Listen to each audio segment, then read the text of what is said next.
Masenzokwenza kanje. Mabuki yawa lento yakho. Izowenza yakho. Webhuti. Wemfethu asibi nawo. Cela sichaze asibi nawo. Ome ngale ngale la. Abanye Ngeke sikhulume ngeke namakhamera. Ngeke manje yamanje simfuna mali yami. Mfethu sicela ungene. Angeke mfethu sokhulumela la eminyango. Ayikho lonto. Ufuna naye la ngasekhaya. Manje naye ngiyabona sefuna uze ngivukuze nezindaba ezindala. Umfowethu wala ngasekhaya ngiphila naye endaweni. And futhi lo mfowethu lo ngimhlonipha ngesimo sokuthi ngiyamazi ukuthi umzalwane yabo uyakhonza. Ingakho nami ngathatha ilokhuzana isibindi sokuthi ngiyenze le deal naye. Hayi qhubeka. Angenapha amathathu futhi kule nkulumo. Kanjani? Mfowethu Ubhuti ukhuluma ngokukhonza wena usufaka amathathu. MS. Uthi amathathu awahlangani nokukhonza. Amathathu awani. Khonza wena. Akhonza amathathu.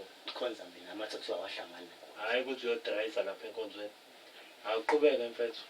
Awukhulume esikini. lo mfowethu lo wathi nathi uzongifaka emsebenzini because uno connection. U-connection wakhe ila esebenza khona naye. Uzozama ukuthi na athathe into zamazambise khona.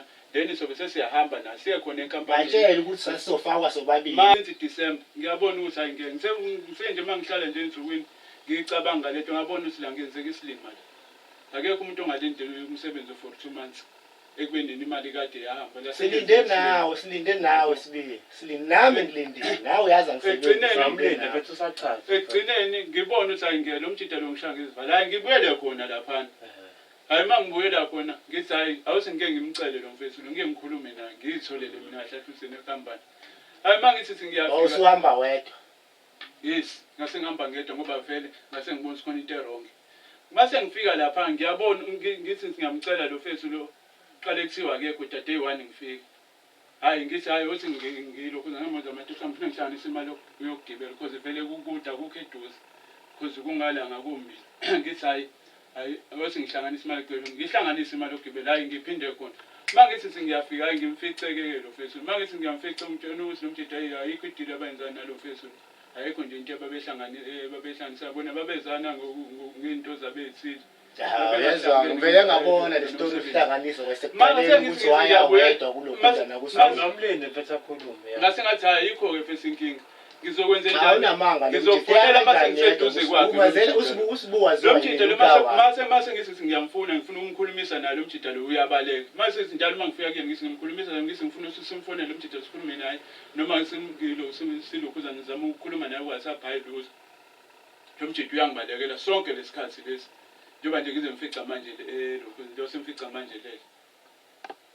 Manje wena bhuti futhi manje mhlambe kwenzakaleni mina ngikhokha 1.5 ube wazi kahle ukuthi sakhipha 1.5 soba uthu imali sayinikeza lo bhuti wezosifaka emsebenzini usibuka. Manje mina sekumele ngikhokhele wena. Wemfethu awuchaze ukuthi kwenzakalani. Wena awuchaze ngeside lakho ukuze sazi ukuthi kwenzakalani. Imali yami yaphike ke yenza kanjani? Awuchaze ukuthi wathatha imali kamfethu yasiyashona. Yeah bhuti yawe njengoba isichaza istory. Umfowethu la usibuka ezosifaka esipanini yabo. Wakhuluma nami ukuthi uzongifaka esipanini angizame u1.5. Ngase ngixoxela umfowethu ngoba umfowethu sihlala hlezi sinayo isikhathi esiningi yabo. Ngaxoxela yena ukuthi kunobra wami kanje. So uma uno1.5 singakwazi ukumnikeza le mali le singene esipanini. Umfowethu wawo umuntu ozoyihlanganisa le mali nami ngayihlanganisa le mali singahlanganisa usibunga ayihambisa imali. Yes. Inkinga ukuthi imali ngayihambisa ngingedwa lo mfethu wayengekho cause ngangizoyihambisa kusibuka esemsebenzini. Angisabona namanje Slim. Asabona manje Slim hambisa wedwa imali. Manje kwazomela sigibele sobabili sihambisa hambisa wedwa imali kodwa ngakunikeza mina yami imali ngoba niwasho wena sozoyikhokha sindawo kodwa azangiyikhokha sindawo lesikhathi sihambeni nawo. Kusho mina ahlathi mina umuntu oyislim. Sasingeke sigibele sonke siyala kusibuka. Ngahamba mina ngayihambisa imali kusibuka. Awumiyeke mfethu. Waye ungafikanga nosibula bhuti. Uqhubeke nesibula. Ima waye ungafikanga naye lo mfethu la. Singaya naye. Ubululu wakho nje ubululu wamanga. Angisho usihamba phambili. Lo muntu mnamazela lapha esemsebenzini wakho usimslim mfethu yabona.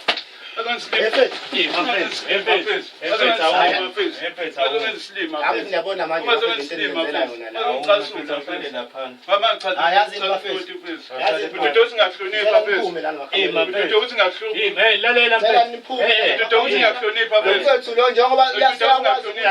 la.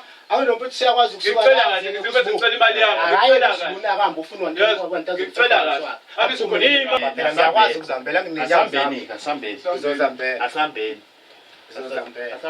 Emfethu umkade lapho ngemuva somkhiyela phela ayikho lonto angeke ukubone lokho. Bapho okay. Ayazini bafethu. Ayazini futhi angiphume la endlini bafethu angihambi la endlini. Uthini mazama phela sifuna le Hayi ngeke bafethu awuthuki. Umfoneleni usibuko. Kanjani? Lalela mfethu asambeni semsebenzini wakhe. Angithi uthele lo mfethu akahambi. Uyacabanga usibuse emsebenzini manje so lalela mfethu wemfethu. Kanti kunana ayikho lonto. Hayi ayikho lonto mfethu. Ungcono mfoneleni usibuko. Angithona siyakwazi ukuyiyela usibuko.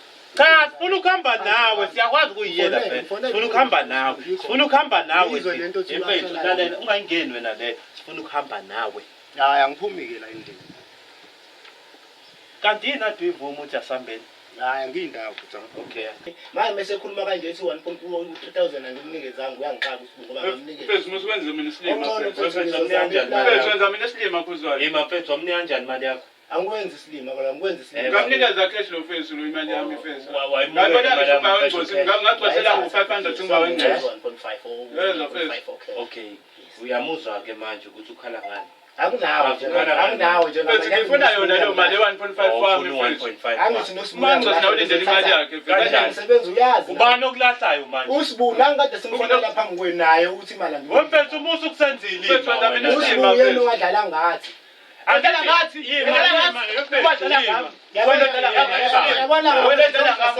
lo mfethu lo nisozoshayela la endlini yami Uyabuza manje isilima lakho. Uyabuza manje isilima lakho. Uyabuza manje isilima lakho. Uyabuza manje isilima lakho. Wenza mina isilima sonke lesikhathi lesi. Mina ngithandale mina le wena wenza mina isilima. Ngibathele mama vele angithi angibaleka. Angithi angibale mangihlangana lapha khona labangani bakho esangiphampela. Ngikhethe imali yami. Manje ngithanda ngihamba labangani bakho ngiphampela. Ungenza isilima.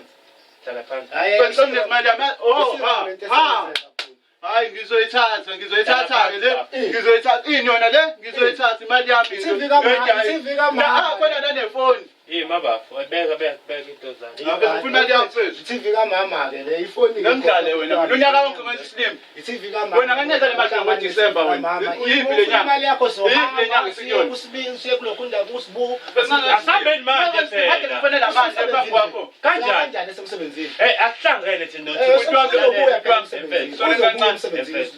usibuzo ubuya emsebenzini wasenzile nina makuthi kanjani ihlala ndawo usibuyaza buphuma u6 uzozaphuma emsebenzini wena baqasa ukudlalwa wena mfethu ngiyambuka nami ukudlalwa lula kanti ke ungayihlanyisi ngisizakele bongisiza ngisizakele mina njengamanje okay mfethu ngiyasebenza mina njengamanje usenzile ngiyasebenza imali mfethu awuchaze lalelake umfethu ufuna le mali le akunika yona ufuna le mali akunikayo nesandleni anginawo njengamanje usibuya awukhulumi naye ukhuluma naye sifaka emsebenzini naye ubhuti sixakekile khuluma naye phela nami imali yami iyathatha na uyazi noma 1.5 nomfethu wahamba nawo mfethu ungangwasitshela wabona 1.5 ungenza isilima mfethu ngangibona imali uyena wathathe yami okay uyena wathathe yami ngoba uyohlangana nomngani wakhe wathi the time ibohlangana wathi angithi nizohamba nonke the time umnika imali yes wangishiya ngaphandle angithi mina ungcono ubhuti wami njengoba besho ukuthi ungcono ufuna ukuthatha iTV ngeke azayithatha iTV yena mama uyena mengivakashele la uyathenga uyena ukwazi ukuyibukela ungcono angathatha nali ifridge ngoba nenyama ngithi naye angisebenzi ifridge ingcole kanje ungazosijwayela phela uzolwasha mawukuthi kanjani awungazosenzile liyawasheka phela ifridge wena mfethu bese isilima sakho mina wena usijwayela wena isilima sakho mina mfethu kanjani wena isilima sakho mfethu kanjani asacabanga nesithunzi sakho mfethu umzalwane asacabanga nesithunzi sakho mfethu umzalwane Now masubeke la. Manje ngiphinde ngiqokeni mina. Asazi uzobona uhamba inyawo. Nathatha ifoni phedle. Sibiye. Siyayikhomula iTV. Faka phaketheni lakho. Kahleni ingeke kayenzeke leyo nto ngeke phela. Yini manje? Ngizoqokani mina manje senze njani thina? Nika imali yakhe phela. Mama ngitshela ingane nalo ngimafethu awuthi yini manje? Musulo ngiphusha wena. Yima baba. Awuthi sele yini? iTV kamama lena bafethu. Sinandaba nalo. Indaba nalo. Siyomtshela umama. Isikhathi esingaka. Into mina ngangithi ngisiza. Ngempethe mina bamba la. Hayibo. Bamba la. kuzwa kade ngincenga mfowethu. Hayi, Uthembekile. ngokahleni mfethu. Uthembekile mfowethu. Nama-cosmetics. Waveza ukuthi awusathembekile mfowethu. Thatha namateki.